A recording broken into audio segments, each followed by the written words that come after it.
Hello, we're chatting with Madelaine Dickie, and we're talking to her about all sorts of things. Of course, we're in Fremantle. We're in Fremantle, Western Australia. It's part of our Meet the Author series that we've been running in WA. And running, I've got to say, to great success. Everybody is enjoying the feeds. People are enjoying Meet the Author. I'm enjoying chatting with authors, and I've got to tell you, the Western Australian writers, there's such a lovely, vibrant community around them. So here we are, it's Cheryl Arkle, and I'm talking to Madelaine Dickie, and I'm talking to her about her new book, Troppo, yay! Now, there's more to Madelaine than just an author. I mean, she is, how old are you, sweetheart? I just turned 30. She just turned 30, and she's done so very much. So hello, welcome to Better Reading, welcome to the Better Reading community. Now, for those of you out there, you know how it works. If you're watching live and you'd like to make a comment or ask a question, please do, and we'll try to answer it. Now, Madelaine, firstly, where you were brought up in the eastern states, and you're living where? I'm now living in a tiny town at the top of Australia called Wyndham, and statistically it's also the hottest town in Australia. So if you thought it was Marble Bar or somewhere else, no, it's Wyndham. And how many people live in Wyndham? It's a town of about 600 people. Yeah. And I live out in the port, so in the old town, and I live in a house that was built in the 1930s, and it looks over a salt pan and a mud flat, and about 200 metres from our front door is this gulf of seething with crocodiles, saltwater crocodiles, and pretty much purple with mud. Right. It's really hot and extreme. Madelaine, you're a surfer and you're a writer. Is there an ocean out at Wyndham?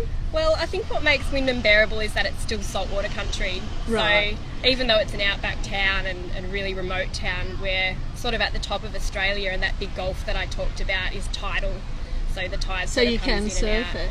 No, you can't surf there, but we're not too far from Indonesia. Oh, right. So that's where you go to surf. Yeah. Okay, now tell me, how does a young person like you, living in remote outback Australia, write a novel as well written, as compelling, and as just magnificently representing the place and the mood, and from a young person's voice? You really captured all of that. Well, I actually didn't work on Troppo in Wyndham. I've only been living up there since March this year. I actually started writing Troppo when I was 22 and at university in Wollongong, which is a big city just south of Sydney.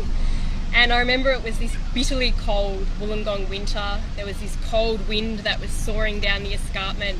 I have a very clear picture of sitting in front of the bar heater, my sister next to me in a bikini drying off a fake tan, and I was on the beanbag next to her working on the first drafts of Troppo, writing by hand. And I think I really started Troppo in a sense because I wanted to escape to Indonesia. I didn't want to be in Wollongong. I wanted to be somewhere balmy and tropical and exciting and dangerous, and I think that's really where Troppo started. Okay, so tell me, what is Troppo about? Why would our Better Reading readers like to read it? So Troppo is set in South Sumatra, and it's about a feral Aussie expat who owns a surf resort there called Shane. Now, there's all sorts of nasty rumours flying around about Shane. I did like Shane. You liked him? You weren't supposed to like him, he's a villain. He is a villain, but I got Shane. Yeah, so some of the things that people are saying about Shane is that he's banned the local fishermen from launching their boats out the front of the surf resort. He slithered on his belly early one morning and cut the electricity so the mosque couldn't broadcast the morning prayer. They say he cut the fingers off a beautiful whore from Bandar Lampung. All of these stories are what Penny hears, and Troppo's told from the perspective of Penny. Penny's a young chick, she's a surfer, she's an Aussie, and she's a young woman with a really deep feeling for Indonesia. So what follows is a tale of the collision of two very different cultures. The worst aspects, in a way, of the Australian surf culture and the culture in a part of Indonesia where the people are devout Muslims. So I really think that Troppo would appeal to people who have travelled to Indonesia or visited Bali, or just people who like travelling, or books set in exotic locations, or I suppose anyone who just likes a really good, thrilling, page-turning read, but without that feeling that you've just read a book that's a bit like junk food. I feel like there's a bit more to Troppo than just a great story. Annette says, tell me more about the story. So what happens to our main character in her learning? And she really she tries to bring those two cultures together in a way, in a naive kind of way, doesn't she? Yeah, look, I think Penny is a really naive character in a lot of ways. I think she's like a lot of young people in that she throws herself into really dangerous situations but doesn't have that sense for consequence. So I know that that's something that happens with a lot of young people. They do things that they haven't really thought out properly. Upon saying this, I think that she's also has quite a naive and open heart, and she's willing to look at all different sides of the story. She has Indonesian friends, she has local friends. I think that she's a really good vehicle to tell the story. I thought that she was naive at times, and then I thought she was really grown up at other times. Yeah, I think that's something that kind of happens in your early 20s. Yeah. You're still carrying on to that madness of being in your teens and going after those sort of adrenaline rushes, but you're growing into maturity, and I think that's really where Penny's at. Okay, we're chatting with Madelaine Dickie. We're talking about her new book, or her debut novel. This is her first book. It's been published by Fremantle Press. Would you like to hold it up? It's called Troppo. Deb says, just added your book to my Goodreads list of books to read. It sounds very interesting.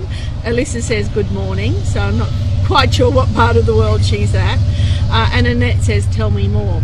Tell me more, Madelaine, about your life, because I find you very interesting in a sense that it's a massive achievement to have completed a novel by the time you reach 30, but at the same time you're working, you're travelling, and you're really enjoying a young person's life.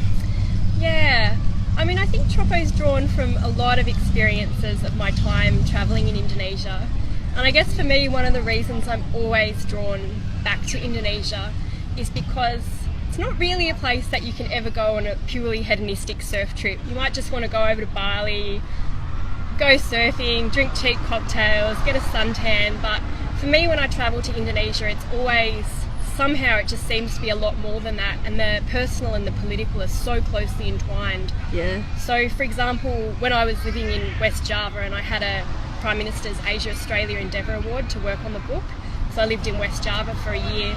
And one particular spot that I used to go surfing at was a couple of hours away, and my partner and I would get on our motorbikes. To get to this spot you had to drive your motorbike onto a tiny little bamboo barge that would cross a river. We'd drive along the sand. There was no accommodation, so we'd sleep on our board bags under mosquito nets and surf this wave. And one day we turned up there and there was a boat wrecked on the reef. And we said to Pa Agus, the head fisherman, ada apa? What's happening here? And he said, this is a boat of Afghan asylum seekers. They're on their way to Australia. So for me, in Indonesia, there's always these sort of more sweeping, bigger kind of political and cultural issues that are kind of inescapable in a way. I'm sure some people do travel there and don't see any of that. I think it takes a person like yourself to actually feel the culture, feel the humanity. Margaret says, good on you, Madelaine. Looking forward to reading Troppo. Sounds like it's full of energy.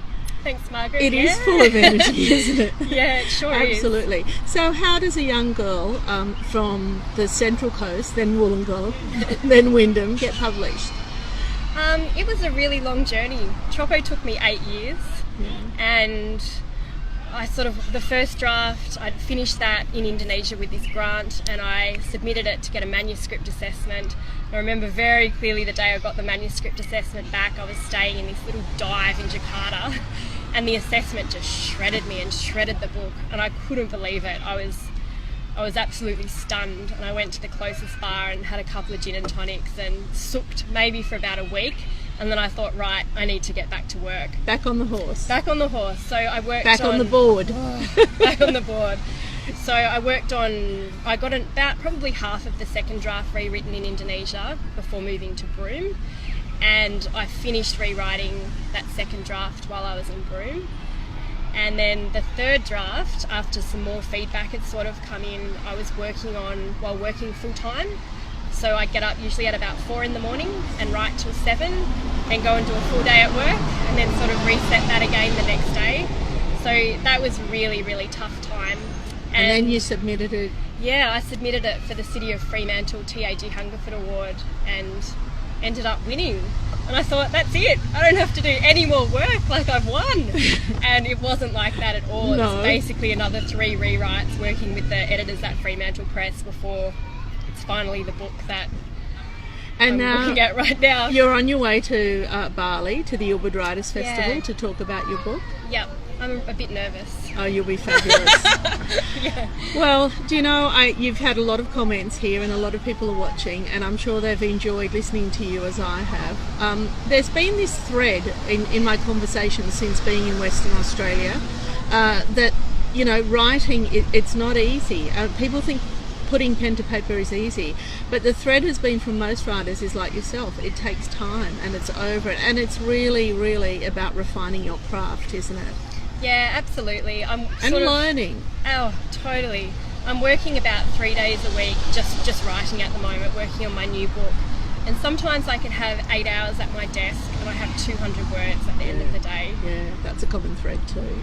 And I feel very ashamed about that, especially having worked in you journalism. shouldn't. Like, I should be able to punch it out a bit quicker, but sometimes you just go over a sentence again and again and again and again. And I'm sort of not one to put down the broad brushstrokes and get the whole book down and then go back and refine. Each sentence, each paragraph has to be perfect. It has to be lyrical, there has to be rhythm, there has to be poetry. And it is. It's so beautifully written. That really shows. Would you like to hold up Troppo one more time? Yeah, sure. We're going to say thank you. Thank you so much for joining us. Thank you, Cheryl, and a big shout out to all the Better Reading readers. It's Thank so you. heartening to know that so many people out there read fiction. Yeah, it's fantastic. And you know, we're going to be watching you for a very long time. This is just the beginning for you. Congratulations. All right, goodbye everyone.